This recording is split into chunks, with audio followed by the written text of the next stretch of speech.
Thank you. Sure, it's a little bit more intimidating than teaching a class full of teenagers, but I'm going to do it. If I do sound very Afrikaans, it's because I am very Afrikaans. So you must just, fix my pronunciation and my E's and R's if I do have it wrong. So I'm going to do my best. I've got a wonderful testimony of complete freedom from depression, complete healing from a very, very, very dark pit. It was actually, they said it was postpartum psychosis.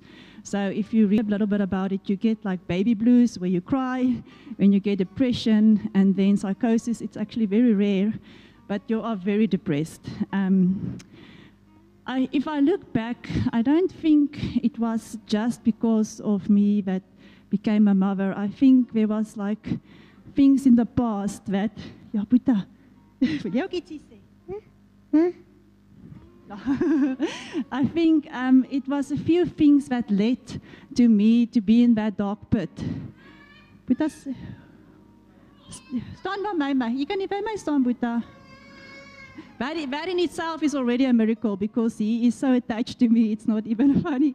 But I'm going to first tell you a little bit about a person before the depression, what led to it, and then the complete freedom. So before in 2022, if you told me that I'm going to be in a psychiatric, say it again, that one I had to practice it, hospital the next year twice, I would have laughed at you. I wouldn't thought it was me. I was okay. I didn't think I would land in such a deep pit. I remember one of the, it's okay, Liefie. I remember one of the, my mom gave me on my birthday 2 years before that a Bible, and in it she wrote to my kosbare sonskynkind. So my mom even referred to me as her sonskynkind. I wasn't really, I must be honest, I actually was kind of judgmental towards people that struggled with depression. I thought you could just be thankful, man, just get yourself together. Just to realize that if you're in such a dark place, you don't really know what to do to get yourself together. You really don't have almost the ability to lift yourself out of it. But there is a truth in it that at the end, my brothers told me, we are all praying, but you are the only person that can decide to get out of a pit. And it's true. With God's grace, it's the truth. But some days I didn't know what to do to get myself together like that. If I can just tell you a little bit, I think I'm going to say this not to make excuses for my behavior or blame anyone, but maybe if you are in a dark pit or struggling with depression, you can look at these things that led me to this place, and you can get to the root of it. I think maybe the major thing was my dad that passed away when I was 25. I was already out of school and working, but it was a major event in my life. He was, at that stage, the most important man in my life. I was very close to my dad. I really asked him advice for everything. I wasn't married yet. I didn't have my husband to look to, but my dad was he was a very good dad, and I was very close to him. Boeta, is okay, mama, kom nou, liefie. Okay, gaan ons speel, hoor. Shame. Yeah, but my dad was, he passed away in a car accident, and at that stage, life was just too busy for me to really realize the effect it had on me. My mom was also in hospital for 3 months, and we think we can fix everything, and I thought I must just get my mom together again. Work was busy. I didn't really took the time to grieve over my dad. I remember even on his funeral, one of my best friends, she's staying in Cape Town, she was crying, and I wasn't crying on his funeral. I was like, no man, we must just go on. And she told me during this time, at that stage when I wasn't crying over my dad, she wasn't proud of me, she was concerned. She was concerned because I didn't really go through a grief process. And if something in your life like that happened, please take the time out for yourself to properly go through a grief process. You need it because it's going to catch up later. The other thing is we stayed in Magaliesburg, and I mean, it just made sense for us to stay there. I wasn't working when we got married, and it was a little bit secluded. I felt isolated there. I am not an extrovert, but I do enjoy having people around me.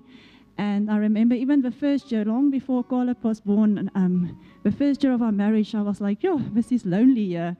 I grew up in a town, and I stayed in a town my whole life, so I was used to seeing people, being around people, and Magaliesburg is a little bit far away. You're not going to drive, like, be an hour and 15 minutes on the road for an hour coffee with someone.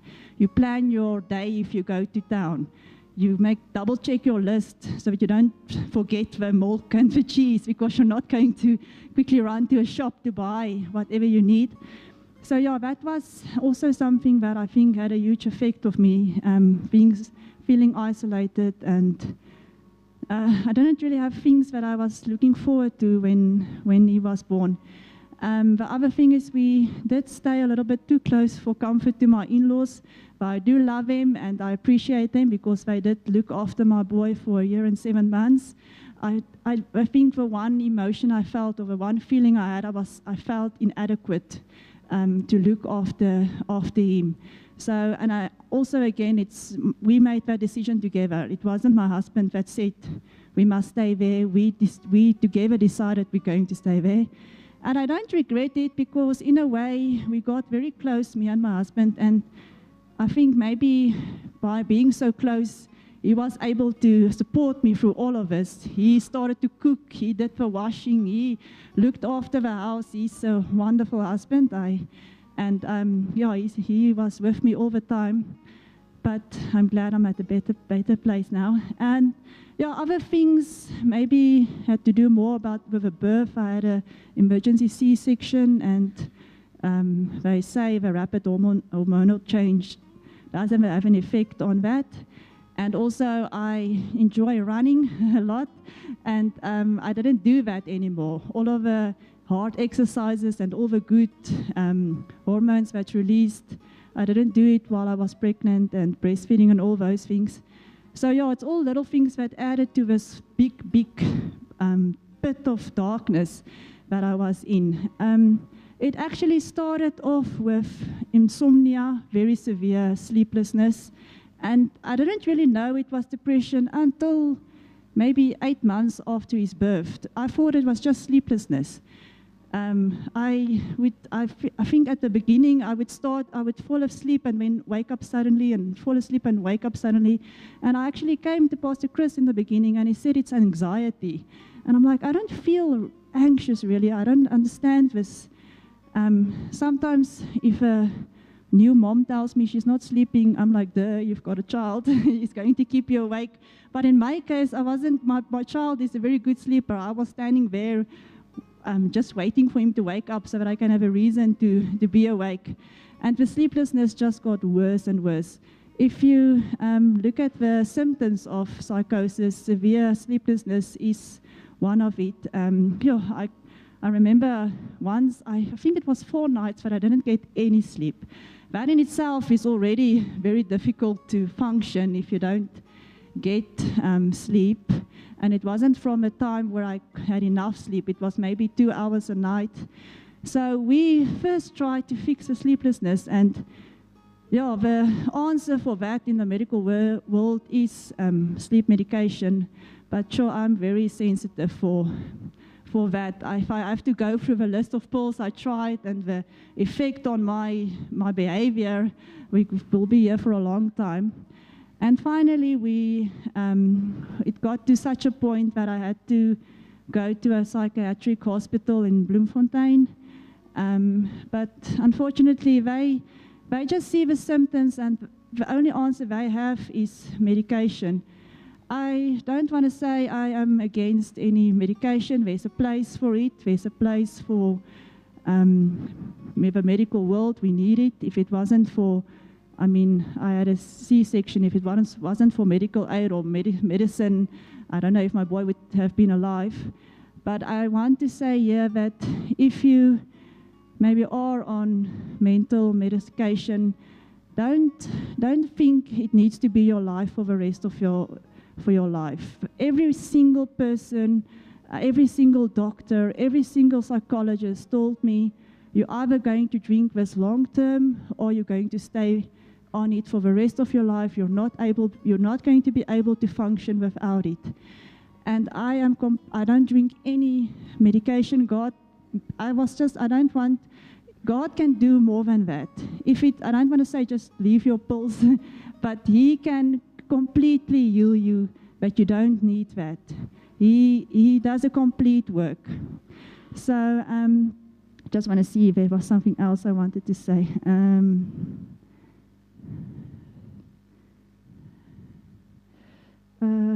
Okay.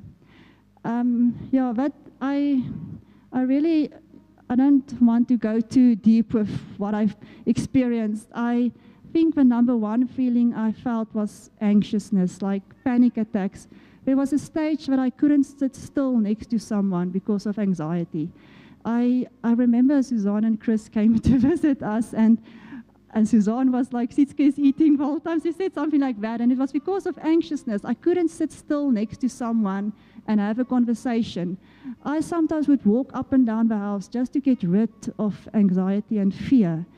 And I really thought of committing suicide.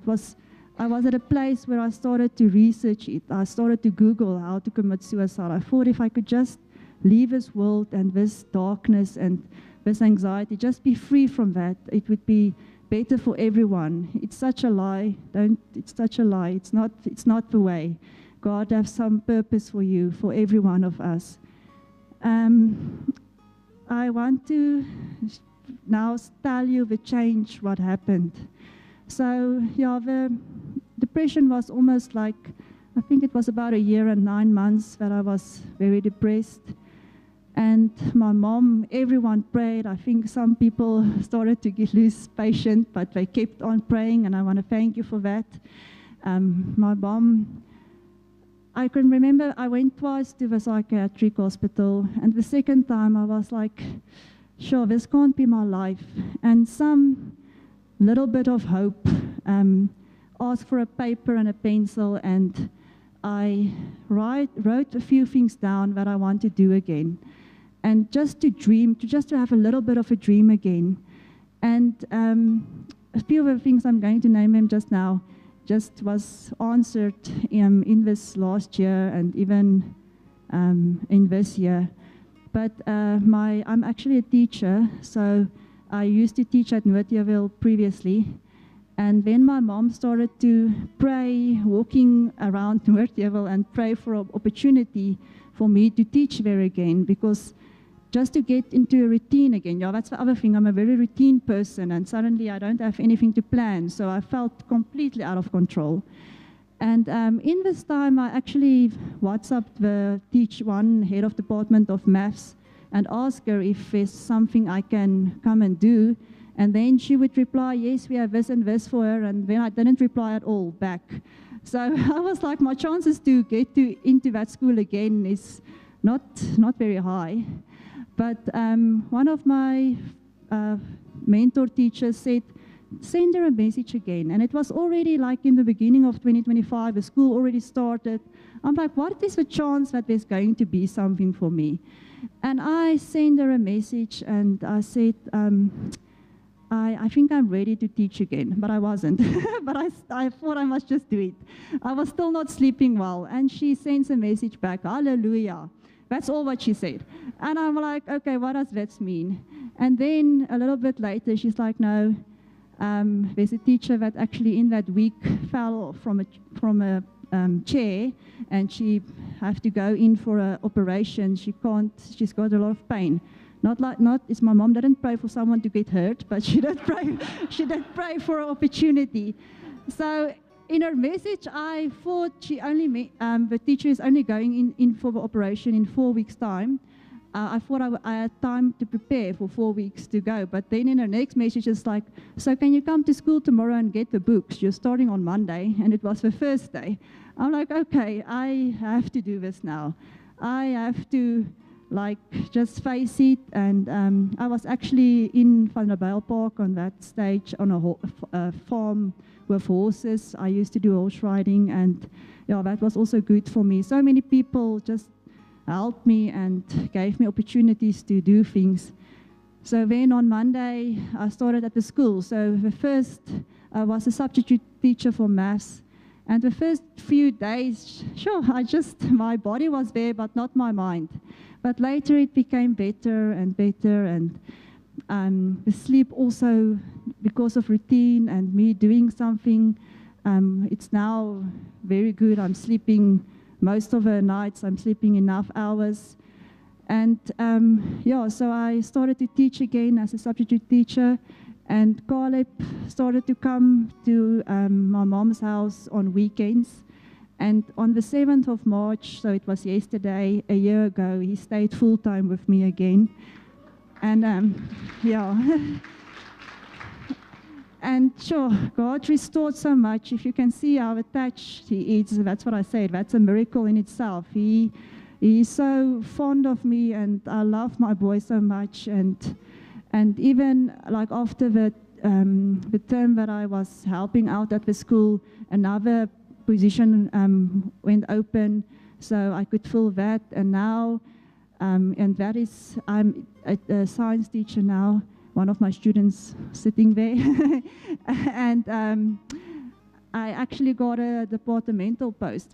And in a year's time, it's very doesn't they wait a long time for it. Like from a substitute teacher, on the 1st of August last year, I got a departmental post. That's already a miracle in itself. So God restored everything completely.